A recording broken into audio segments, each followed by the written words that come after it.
There is this kind of radical right ecosystem. There's TV channels, there's newspapers, there's podcasts, there's Substacks, there's YouTube videos, continually, saying the same thing. Civil war is coming. We just need politicians to be brave, and we need politicians to say, look, we need to do what is right, not looking over our shoulder at headlines or whatever. The British people want someone to be honest with them and have an honest conversation. Nick Lowles, welcome to PoliticsJOE. For those who might not be familiar with you, how would you like to introduce yourself? I guess my formal title, I'm the CEO of Hope Not Hate, an anti-fascist, anti-extremist organisation, but I like to think myself as an activist. We're speaking about 2 days after over 100,000 people showed up to a Tommy Robinson rally called the United Kingdom Rally. It's the largest national rally in decades. There were around 5,000 to 7,000 counter-protesters as well that showed up. But why is it in 2025 that sort of protest is able to get that turnout? Well, I think there's probably a number of reasons. I think that there is a rise of populism across the Western world, across Europe, across North America, even across South America. And what was probably something that we lagged behind in for many years, we saw the rise of Le Pen in France and etc. We haven't had that. We're catching up now.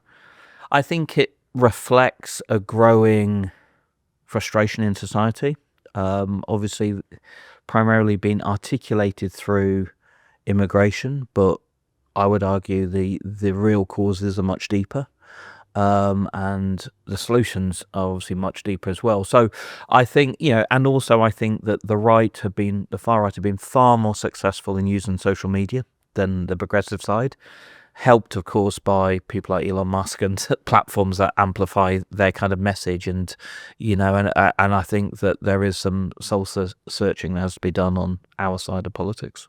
There's lots I want to unpack there, including the role of Elon Musk. But first, I guess if you could just speak about what actually happened at the rally on Saturday. And something you were saying really interestingly off camera was there is a difference between the people that are speaking on stage at these things and the rhetoric and the agenda that they're pushing versus people who might just show up to support something different.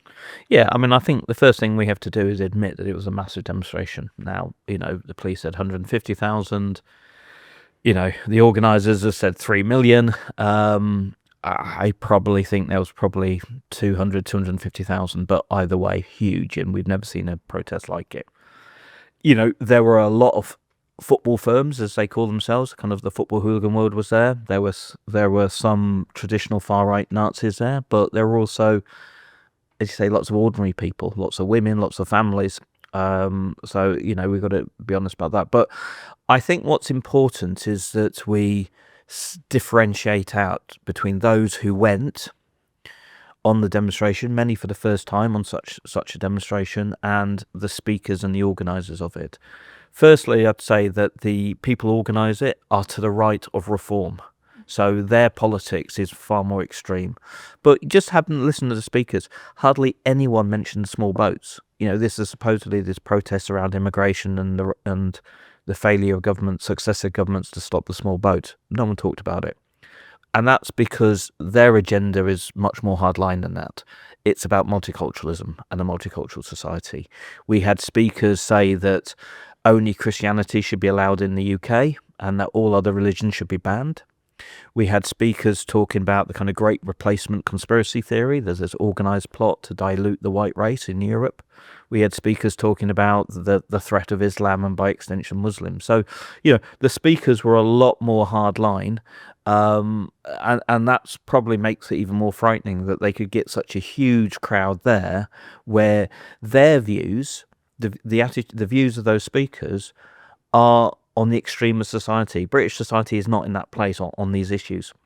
I mean, Elon Musk addressed the crowd in a statement that's now been condemned by Number 10. He was kind of framing sort of civil society in Britain at a point of good versus evil and at a point of almost revolution. And many of the speakers, people like Katie Hopkins, dedicated large parts of their speeches to Charlie Kirk. And I wondered, how do you view the role of both American big tech, but also American political discourse in influencing what we're seeing in the UK right now? For probably 20, 30 years, what you tend to find is what's happening in, particularly on the right side of politics, the right-wing side of politics in the US comes over here. Now, traditionally, that's been in more traditional conservative thought, the Ronald Reagans of this world or whatever, the neocons. Clearly, the emergence of Trump and the MAGA world, that's permeated over here, and both in terms of funding, in terms of ideas, in terms of networks, in terms of confidence and narratives. I think also at the same time, and probably as a consequence, we've seen many people in the tech world in the US who are kind of libertarian at heart, kind of right wing, small government, low taxation, kind of align themselves with the MAGA world. Elon Musk is a perfect example. And not only are they individually pouring huge amounts of money into a plethora of right-wing causes, but obviously they're setting up their platforms that not only provide a platform for hate speech and for people on the political right, but obviously set their algorithms that are continually amplifying them. Many of the people who are on the stage on Saturday had been banned from most mainstream platforms because of hate speech 3-4 years ago, and the fact that they're not only back on there, but they're back on there earning a living. And I think that's been one of the big changes we've seen in the last few years, that the far right have been very successful in monetarizing hate. They make a living out of it. In the past, they scrambled around looking for donations from here or there, but they're making huge amounts of money. And because of the way that algorithms work, you have to be more confrontational, you have to be more aggressive. But there's one point I would like to make as well, is that Elon Musk's narrative on Saturday, his speech, which was basically about conflict is coming. Mm-hmm. This is something we're seeing regularly now on the far right. Civil war is coming. Now, there are three categories of people. What was 10 years ago, 15 years ago, a really fringe idea. There are some people who say civil war is coming, basically different communities can't live together and that there's going to be conflict, and that's really awful. There's another group who think civil war is coming, it's really awful, but we've got to prepare for it. And then there's the third group who say civil war is coming, we've got to get ourselves ready, and actually we've got to start winding it up and instigating it, because that's the only way we're going to get the society we want. This is particularly the view in what we call the anti-Muslim, the counter-jihad network, who say that the combination of liberalism and Muslims are an existential threat to Western society, and that the governments are too weak to do anything about it, and the only way we're going to be able to do anything about it is through conflict and expelling these people from our shores. It's almost like a Sam Huntington Clash of Civilizations, but playing out domestically. Yeah. And I mean, I've been reporting from a lot of these asylum hotel protests, and that's something that I hear again and again from people that have attended these protests, who say that they think that Britain is on the brink of a civil war. And I wonder how much of it is to do with the algorithm, because I think even when I go on Twitter, and I'm not someone who necessarily engages with that content, but if I wasn't to live in London, but just to view London through Twitter's algorithm, I wouldn't feel safe to go out. I would think that crime was absolutely rampant in a way that when I'm actually walking about London, that it doesn't appear to be. I think that's right. I mean, I think that the whole civil war theory was an absolute fringe idea 15 years ago that kind of super activists talked about kind of privately or in their small circles. Now it's commonplace. People are talking about it, even if not in a very kind of sophisticated way, but this idea that conflict is coming, they're hearing about it. And obviously, social media creates these echo chambers where you're continually hearing about this stuff. You're getting these videos. I mean, probably about a year ago, on X, you continually get videos of black people attacking white people, and and as you say, that there is this perception that's being created of trouble, of violence, of every foreigner's a criminal, every asylum seeker is obviously a rapist, all the rest of these things. And yet all the polling shows, all the evidence shows, first of all, violent crime is going down. Still bad, but it's going down. But also, when you ask people, 70% of British people think that their communities are peaceful and safe. and probably another 15% don't know. So, there's a huge difference between perception and reality, what they're seeing, what they think are national problems, to how they view the world in their streets around where they live.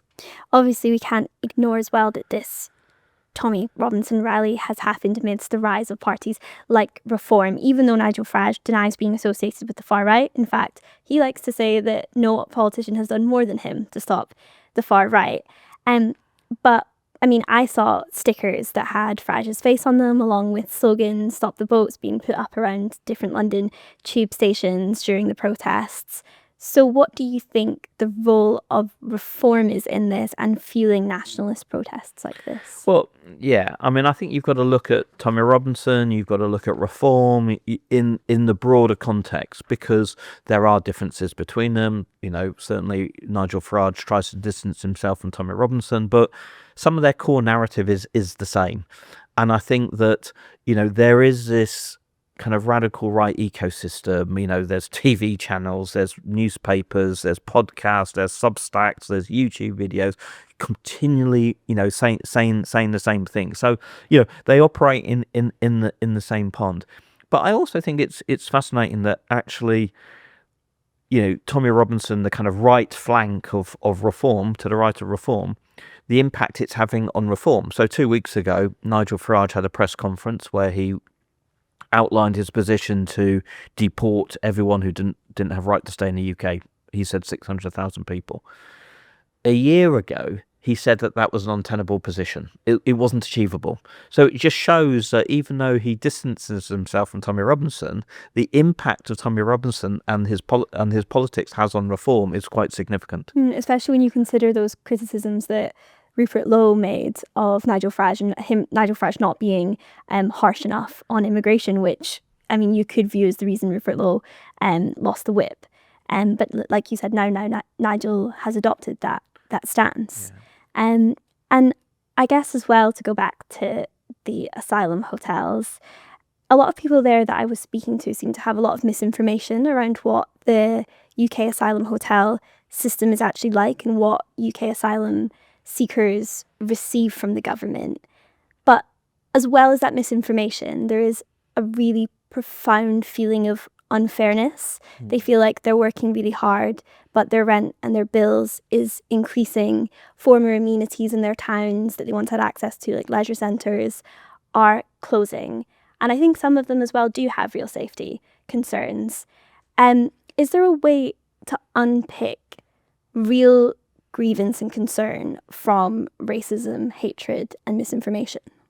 I mean, I think the first thing we have to do is to understand the motivation of many of the people who are articulating these strong views around immigration, because there is a clear correlation, and we've done a lot of data on this. There's a clear correlation to the areas where attitudes to immigration is strongest in opposition to levels of multiple deprivation. So in the sense of the more economically pessimistic and the more tough life is for people, the more likely they're going to be resenting newcomers or people who they think are taking what should be there. So, one of the things that we try, sometimes unsuccessfully, but we try to say to politicians, you can't just look at the immigration issue purely as the immigration issue, because actually it's become by proxy the issue for many other frustrations in society. And I think that's really important. Now, that's not to say that people don't have grievances. And of course, where are the hotels? They're primarily in communities that are already struggling with the state of public services, already struggling with kind of high deprivation. So, of course, people, and again, this is where the kind of myth comes in, people staying in £100 a night hotel. Now, of course, they've got very basic amenities, but for them, they say, we can't stay in those hotels. So, I think that's real frustration. Of course, we're in a system where successive governments have failed to have the courage to take on the immigration issue in a rational way. Because, of course, people come here and under international obligations and basic human decency, they're allowed to claim asylum, but then they're virtually given no money. You have no money. You've got nothing to do. You're hanging around on the streets. They're primarily young men. They, some of them might do petty crime or whatever just to get by. But we're in this kind of vicious circle. We don't give them any money. We don't give them access. They aren't allowed to work. So they're hanging around on the street. We complain about them hanging around on the street, and so the circle continues. And I think that, it is difficult. Look, I'm not trying to say that it's not difficult for politicians, but you kind of feel that we just need politicians to be brave, and we need politicians to say, look, we need to do what is right, not looking over our shoulder at headlines or whatever, because that's the other thing. It would be looking at the headlines, looking at social media in particular. It'd be easy to think that immigration is the only thing people care about. You look at polling, that isn't the case. There's cost of living, there's the NHS, there's the environment, there's all these other things that are major issues for people. And also this feeling that Britain's going down, politicians lie to them continually, all these factors. And in a sense, most British people don't want people to cheat the system, but they want the system to be fair, and they want it to be welcoming. And the majority of British people see the benefits of immigration. And actually what we need is our politicians or political parties to step back, to ignore all the noise on social media and say, we're going to do the right thing for this country. We're an aging population. It's like how we're going to pay our pensions, how we're going to get people in certain occupations that, white British people or British people don't want to do. We need to have an honest conversation, but it's got to be in the totality. And the problem is we just seem to have this habitual conversation about stopping the boats, smashing the gangs or whatever. And actually, the British people want someone to be honest with them and have an honest conversation. Calling freelancers, small and mid-sized business owners. Tide's Instant Saver account offers up to 4% AER variable, flexible access and competitive returns. Unlike other options on the market, you won't need to hold your money with Tide for a fixed period. That means you'll have instant access and free withdrawals whenever you need it. You can get started today with just £1, making it easy to start growing your business savings. Want to know what you'll earn? Tide's clever calculator gives you a clear picture up front. Our audience will receive £100 cash back when you deposit £5,000 within the first 30 days of opening your Tide Instant Saver account. Use code JOE, that's JOE, JOE. New members receive an annual equivalent rate of up to 4% AER variable, free for 6 months. For the full offer, visit tide.co/Joe. T's and C's apply. I want to dig in more to the sort of bold politics that the government could be engaging in. But first, I just want to pick up on what you said about how immigration has become this sort of lightning rod for all of society's ills and how you can't look at it in isolation. In fact, one of the things that I've noticed speaking to a lot of people who are voting reform is they're starting to not only link crime to immigration, which reform has successfully created that narrative, but also things like the housing crisis. Now they're trying to link that very strongly to immigration as well. But Clive Lewis shared a post on X about a friend he had that attended the Tommy Robinson March. And Clive said he asked his friend why he was there, and his friend gave two answers. The first was that the government doesn't listen to us, and the second bit was he wants to feel proud of his country again. And Clive came to the conclusion that we've replaced collective experience with atomization. If we don't rebuild our national institutions, restore collective pride, and re-embed markets within society, the far right will do it for us in their own image. Do you think that a lot of these people going on the Tommy Robinson March feel left out of modern Britain, and is the answer to find a way to sort of re-include them?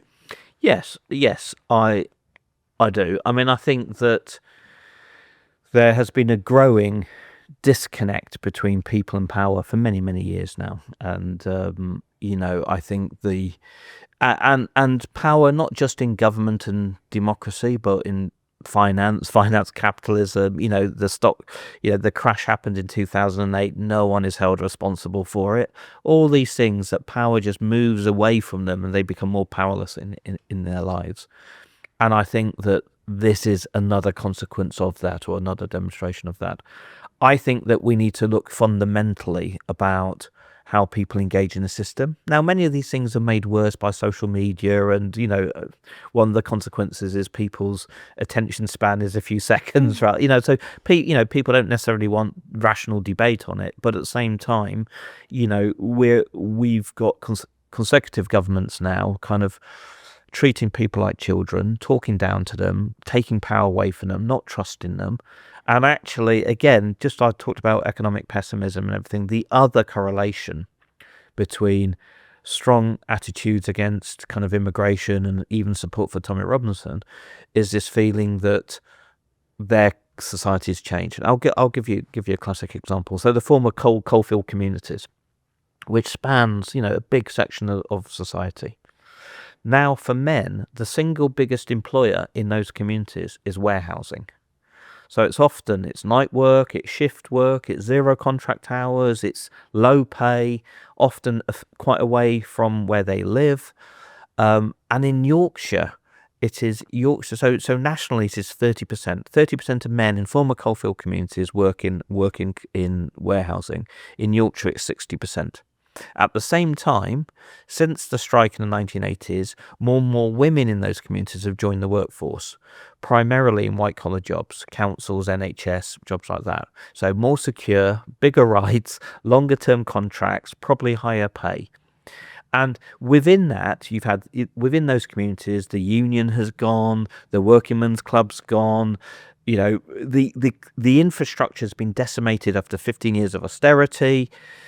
And it is quite easy to see why people feel angry and fed up that their Britain, and it becomes nostalgic, some golden age in the past, but their Britain has gone. And I think that, we need to understand it's not just about money in your pockets, it's about the rewarding work and the value of work and the importance of communities and rebuilding those communities.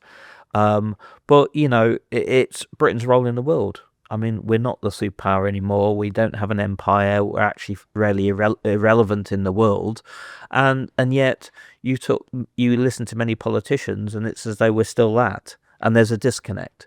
So, again, we need some honesty. But at the same time, there are British traditions of fairness, of decency, of looking out for one another that actually we should be talking up. Because these are things that people feel proud to be Britain. It's not just about waving the flag, it's far more than that. And I think that we need to counter. And one of the really depressing things for me over the last 2-3 months has been the failure of politicians, the failure of this government to push back against this. Mm-hmm. And it's not just to say, oh, Tommy Robinson's horrible or we don't like violence, but actually these people are attacking the society we are.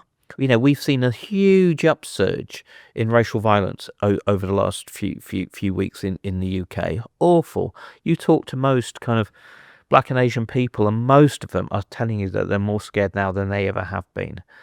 And yet no one is defending them. No one is defending our Britain.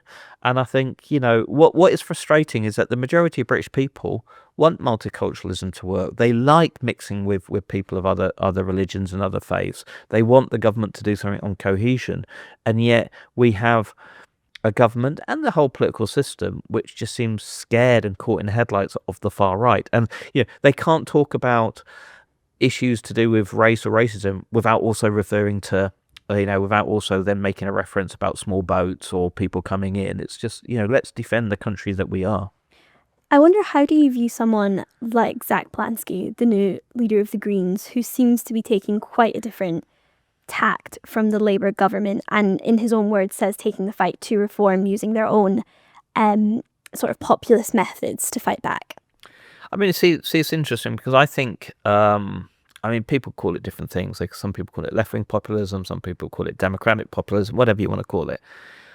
I think there is real scope, real space for the left, the progressive side of politics to do this. What I would say is that it has to be grounded in what local people want, not what left-wing people want. And I'm not saying that Zach's doing that, but I think that, so the number one issue of British people that they're most angry about is actually sewage in the water.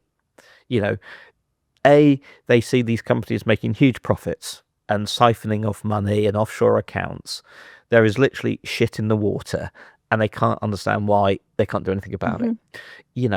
And to have what would be a populist campaign against these water companies saying, you will clear it up or we'll put you in prison. You'll get massive support. And I think, part of the problem is that people think Britain's broken. Nothing works. Nothing ever changes. We had a Tory party that was just, too busy partying and making money for itself. We've got a Labour Party which just seems caught in the headlights and stuck where it is. And I think that through some of these kind of populist strategies, we can demonstrate that actually on popular issues, we can rally people around. That isn't about race or immigration. It's whoever lives in the local community, and we can take on vested interest. One of the depressing things about the immigration debate is that it's easy to believe, listening to the rhetoric, that, oh, well, if we didn't have immigrants, it'll all be great. If we stop the boats, it'll all be great. Well, no, it won't be great. It will just be something else. And, the problems we face in this country are far deeper than a few boats coming in.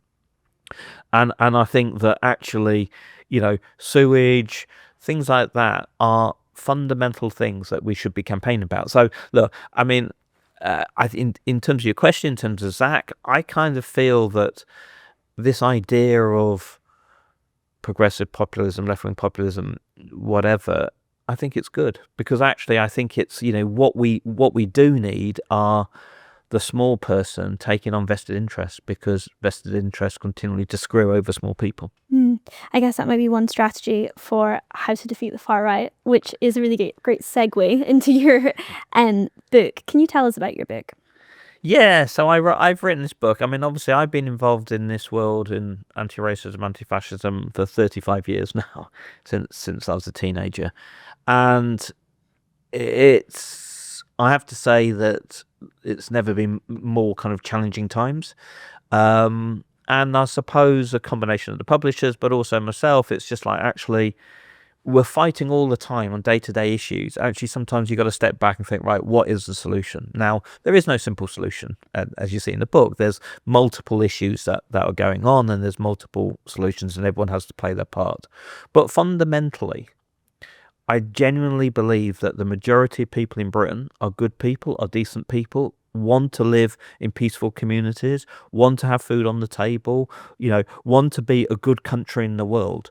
Now, it is our job to be humble, to listen to people, and to start where they are, not where we want them to be, but also be positive as well. And look, when we set up the name Hope Not Hate, this was after the rise of the British National Party in 2001. And what we found was that they were going into working class communities, winning 30-40% of the vote. And much of the anti-fascist movement was still in the town centres shouting, Nazi scum. And they were winning votes in communities. And it was this kind of realisation that what we were doing wasn't working. And I think we're at that moment again now. And I think we need to be humble. And even after this weekend, we need to be humble about this. We need to say they have many more people on the streets than we can bring out on the streets. What is it that they're mobilising about? But also, what is it the way to beat it? And I think that a lot of that is about in the communities themselves. We have to work in communities. And one of the key things I write in the book is that we have to earn the right to be heard. Too often in politics, particularly on the progressive side, we go in and lecture people. You can't say this, you can't say that, you need to do this, you need to do that.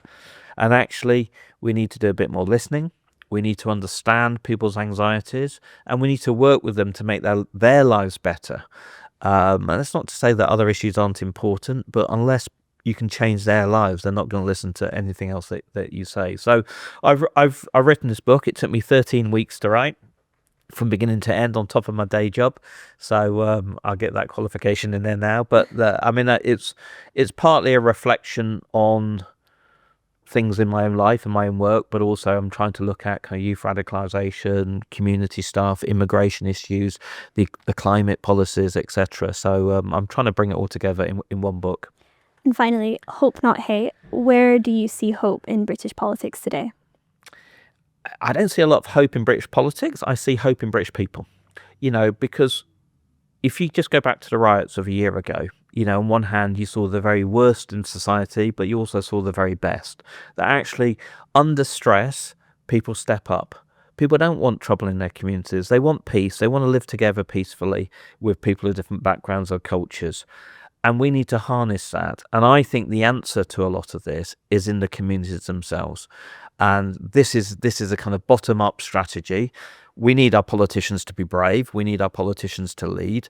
But at the end of the day, fundamentally, we need more power and more say to people on the ground because they know what's best for their own lives. So challenging times, massive far right rally at the weekend, and just talking to my friends, a lot of people are demoralised or whatever. But rather than being demoralised, we've got to use this to galvanise ourselves to actually say, what country do we want to live in?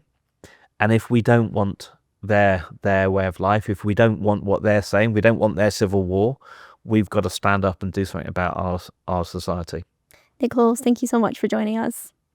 Thank you. Thanks to Tide and their instant savings account for sponsoring this week's podcast. New members receive an annual equivalent rate of up to 4% AER variable. Our audience will receive £100 cash back when you deposit £5,000 within the first 30 days of opening your Tide Instant Saver account. Use code JOE. For the full offer, visit tide.co/Joe. T's and C's apply.